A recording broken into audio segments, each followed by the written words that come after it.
Hey everyone, welcome back. In this tutorial, I'll show you how to use Squarespace email campaigns in 2026. So if you want to send newsletters, promote your products, or stay connected with your audience, this guide will walk you through everything step by step. First, log into Squarespace and go to your dashboard, then click on Email Campaigns from the main menu. Next, click Create Campaign.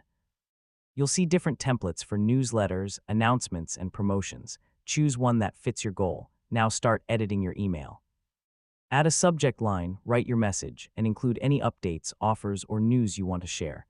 Next, customize the design.